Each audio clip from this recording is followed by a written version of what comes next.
Good evening, everyone. I want you to take a moment and ask yourself a question that may seem simple yet profound in its implications. Can I truly be happy alone? This is not just a rhetorical question, but a journey into the depths of our own hearts and minds. The pursuit of happiness is often tangled with the presence of others, with external achievements and validations. But tonight, let's explore a different path, a path where happiness begins and ends within you.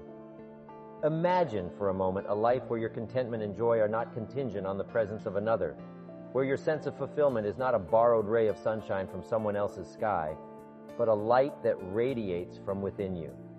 This is not just a mere fantasy, it's a possible reality, a state of being that we can all achieve with understanding and effort. Now, I know what some of you might be thinking.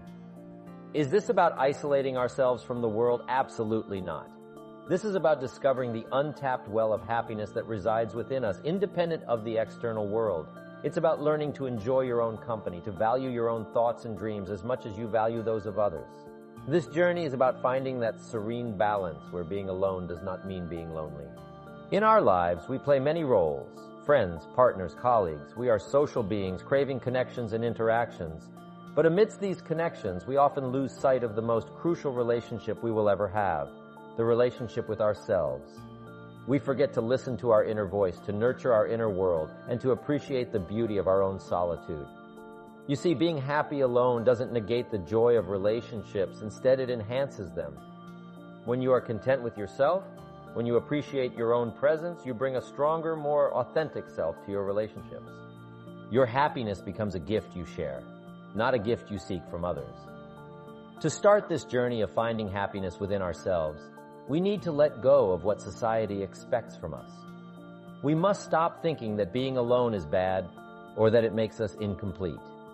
Instead, we should understand that our happiness is up to us, not anyone else. In the coming moments, let's explore together how we can cultivate this inner joy, this self-sufficiency and happiness. Let's learn to appreciate the silence, the peace, and the profound clarity that comes when we are alone with our thoughts. Let's discover how being happy alone is not just a skill, but a profound strength. So as we embark on this journey tonight, I invite you to open your minds and hearts to the possibility that the best company you can ever have might just be you. In our journey towards finding happiness in solitude, the first and perhaps most crucial step is self-reflection. Self-reflection is the mirror through which we see not just our face, but our soul. It's about asking ourselves those hard questions, confronting our true feelings, and understanding the depths of our desires. Why is self-reflection so vital, you might wonder? It's because within each of us lies a vast, uncharted territory of potential and understanding. Many of us go through life without really getting to know who we are. We define ourselves by our jobs, our relationships, our roles in society, but strip away those titles, those external markers, and who are you? What are your passions, your fears, your dreams? What ignites that fire within you? These are not just questions. These are the keys to unlocking your true self. In our busy daily lives, we hardly ever take time to be alone and listen to our hearts. We're so busy chasing life that we forget to live it. Remember, being busy isn't the same as being productive, and being alone isn't the same as being lonely. It's in those quiet moments alone that we can hear our inner voice the best. That voice is our most honest guide and our true friend. It tells us not what we want to hear, but what we need to hear. Self-reflection is not always a comfortable journey. It requires honesty, vulnerability, and courage. It requires us to face our insecurities, our fears, and sometimes our past mistakes. But my friends, growth is not found in comfort. Just as a seed must break through its shell to grow, we too must break through our barriers to find our true selves. So how do we start self-reflection? It begins with spending time alone. Solitude gives us the quiet we need to look inside ourselves. In this quiet, we can tune out the world's noise and connect with our inner thoughts. Being alone isn't about feeling lonely. It's about enjoying your own company. Set aside a few minutes each day just for yourself. Use this time to meditate, write in a journal, or think deeply. Ask yourself questions like, what makes me happy? What are my values? What do I want my life to stand for? These questions might seem hard at first, but as you think about them, you'll start to understand yourself better. Remember, the journey of self-reflection is not a race. It's not about finding quick answers. It's about starting a lifelong conversation with yourself. It's about learning to understand and appreciate your complexities, your contradictions, and your uniqueness. As you grow more comfortable in your solitude, you'll find that your relationship with yourself begins to change. You'll start to appreciate your own company. You'll find joy in your own thoughts, your own dreams. This is the essence of being happy alone. It's finding that inner harmony, that peace that doesn't depend on external factors. And this journey of self-reflection not only leads to self-contentment, but it also enriches every aspect of your life. When you know yourself, you make choices that are in alignment with your true self. Your relationships become more genuine because you bring the authentic you to them. Your work becomes more fulfilling because it resonates with your inner values. So I encourage you, embrace the solitude, embrace the journey of self-discovery. For in knowing yourself, you open the door to true happiness. A happiness that is complete in itself, a happiness that doesn't need validation or company to exist, a happiness that is yours. Let us now turn to the stories of individuals who have found strength, peace, and happiness in their solitude.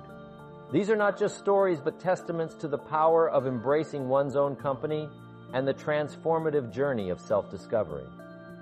Let's look at Sarah's story. Sarah was always with others and never spent time alone. She loved being social and getting approval from those around her. But when she had to be alone, she faced a new reality. At first, it was scary, but over time, Sarah started to explore her own interests and dreams.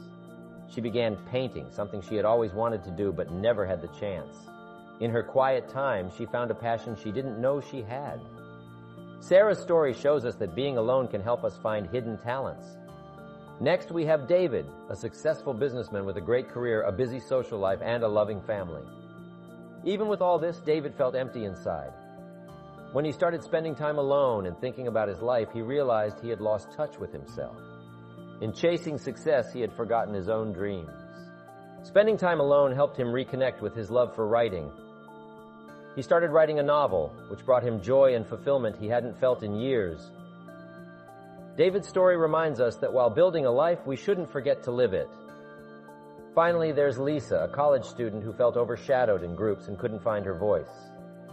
When she spent time alone, whether studying in the library or walking in the park, she found her strength. She realized that being quiet was a strength, not a weakness. In her alone time, she found clarity and a strong inner voice. She started a blog, sharing her thoughts, which resonated with many people like her. Lisa's journey shows that solitude can help us find our voice and strength. These stories, each special in its own way, have a common theme: finding self-worth and happiness when alone. Sarah, David, Lisa, and many others like them show us that being alone doesn't mean being inferior. It means having the courage to face ourselves, explore who we are, and find happiness in our own company. These stories aren't just stories, they reflect our own potential. Each of us has a story waiting to unfold, a journey waiting to begin. In our alone time, we are the ones who shape our story, who carve our path. We have the power to change our solitude from feeling lonely to feeling content and discovering ourselves. So I want you to see being alone not as an empty place, but as a blank paper where you can make your dreams, say what's on your mind, and shape your happiness. Let these stories inspire you to welcome your alone time, to listen to your inner voice, and to find joy and strength inside you. Remember, learning to be happy alone isn't about staying away from the world or cutting off connections with others. It's about building a strong, satisfying bond with yourself, where you enjoy your own company as much as you like being with others. It's about finding a balance where your happiness isn't just about what's outside, but also comes from deep within you. In our journey to find happiness on our own, personal development plays a crucial role. It's not just about learning new skills or gaining knowledge, it's about growing into the best version of ourselves. This journey is deeply personal, incredibly fulfilling, and essential for discovering happiness in our own presence. Why is personal development so crucial in this journey? Because the relationship you have with yourself is the foundation of all the relationships in your life. When you invest in yourself, you are not just improving skills or expanding knowledge, you are nurturing your soul. You are honoring your existence. Personal development is the soil in which the seeds of self-contentment and happiness grow. This journey of personal development starts with self-awareness. It's about understanding your strengths and weaknesses, your passions and fears. It's about looking within and asking yourself, what makes me tick? What do I need to grow? What do I want to learn? This level of introspection is the first step towards meaningful growth. Then comes the chase after your passions. Everyone has something that truly excites them, something that brings immense joy. It could be painting, writing, cooking, coding, teaching. The options are limitless. The important thing is to recognize that passion and go after it. Your passion is like a treasure, something that brings you happiness in a way that's unique to you. When you do what you love, you're not just filling time, you're feeding your soul. Another aspect of personal development is expanding your knowledge and skills. This doesn't necessarily mean formal education. It could be as simple as reading books, attending workshops, learning a new language, or even mastering a new hobby. The goal is to keep your mind active, curious, and engaged. An engaged mind is a happy mind, one that finds joy in exploration and learning. Let's not forget the importance of physical well-being and personal development. Taking care of your body is just as important as nurturing your mind. Regular exercise, healthy eating, and sufficient rest are not just good for your body. They are crucial for your mental and emotional well-being. When you are physically healthy, you are more capable of enjoying your solitude and more equipped to pursue your passions. Personal development isn't always a smooth ride. There will be bumps, setbacks, and times when you doubt yourself. But these aren't signs of failure. They're chances to grow. Every challenge you face, every obstacle you overcome makes you stronger and more resilient. It builds your character, boosts your self-esteem, and bolsters your confidence. Remember, personal growth is a lifelong journey. It doesn't have a finish line. It's about improving a little every day, not just for yourself, but also for those around you. When you're the best version of yourself, you bring out the best in everything you do and everyone you meet. So, welcome personal growth as a path to happiness when you're alone. Dedicate time to learn more about yourself and enhance your skills. Explore new activities, acquire new knowledge, and prioritize your physical and mental well-being. By doing this, you'll discover that being by yourself isn't about feeling lonely. It's a chance to develop, learn, and flourish. It's all right to feel lonely sometimes. It's a natural feeling. What matters is how you deal with these feelings. Be kind to yourself, recognize your feelings, and remind yourself that you're enough just as you are. Also, changing how we think about loneliness can make a big difference. Instead of seeing alone time as something to avoid, see it as a rare treat in today's busy world. In a time where everyone's always busy and connected, solitude becomes a luxury, a chance to reconnect with your true self away from all the noise and demands of the outside world. It's also important to know the difference between feeling lonely temporarily and feeling lonely all the time. While it's normal to feel lonely now and then, chronic loneliness is a deeper, more long-lasting feeling that might need reaching out for support. Whether it's talking to friends, joining community groups, or seeking professional help, remember that asking for help is a sign of strength, not weakness.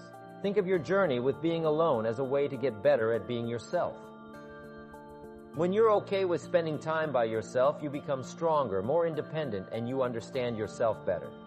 It's not just about being by yourself. It's about feeling whole. It's about creating a life where your happiness doesn't just rely on others, but also comes from inside you. So as we go ahead, remember that getting over the fear of being lonely doesn't happen all at once. It's a slow process of learning about yourself and accepting who you are. But every step you take in this journey gets you closer to feeling more fulfilled, stronger, and happier.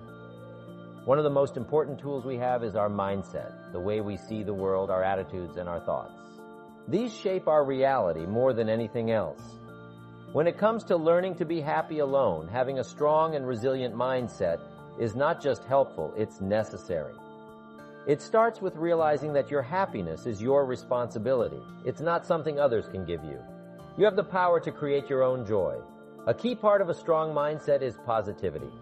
This doesn't mean ignoring challenges, but focusing on solutions and opportunities rather than dwelling on problems.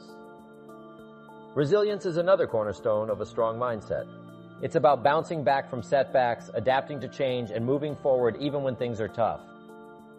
Building resilience means acknowledging your emotions, learning from experiences, and stepping out of your comfort zone. Mindfulness, living in the present moment, is also crucial. It helps us fully experience and appreciate life, especially in moments of solitude. Cultivating gratitude can significantly enhance our ability to be happy alone. It shifts our focus from what we lack to what we have, bringing contentment and joy. In summary, building a strong mindset involves cultivating positivity, resilience, mindfulness, and gratitude. It's about taking control of your inner world and shaping your thoughts and attitudes in a way that empowers you. When you have a strong mindset, being alone becomes not just bearable, but enjoyable. It's an opportunity for growth and reflection. Moving forward, let's remember that the strength of our mindset affects the quality of our alone time and, in turn, the quality of our lives. In the next part of our discussion, we'll explore the role of relationships and community in balancing our love for being alone with our innate need for connection. While learning to be happy alone is important, it's also essential to value our connections with others. The goal isn't to replace relationships with solitude, but to find a balance between the two. First, let's consider the importance of relationships. Human beings are social creatures, and relationships enrich our lives by providing support, love, and a sense of belonging. The key is to approach relationships from a place of wholeness rather than neediness. When you're content with yourself, your relationships become more genuine and fulfilling. Community also plays a vital role in our well-being, giving us a sense of belonging and connecting us with others who share our interests and values.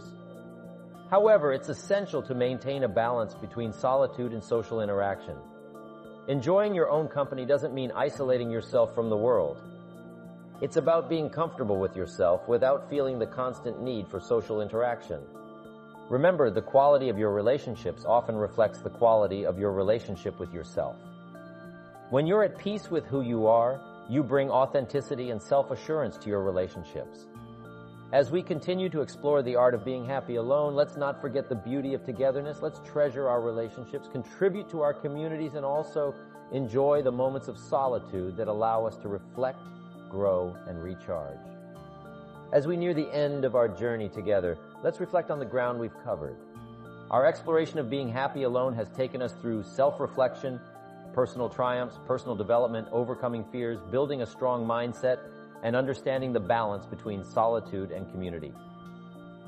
Each of these elements is crucial in crafting a life where solitude is not just endured, but cherished and enjoyed.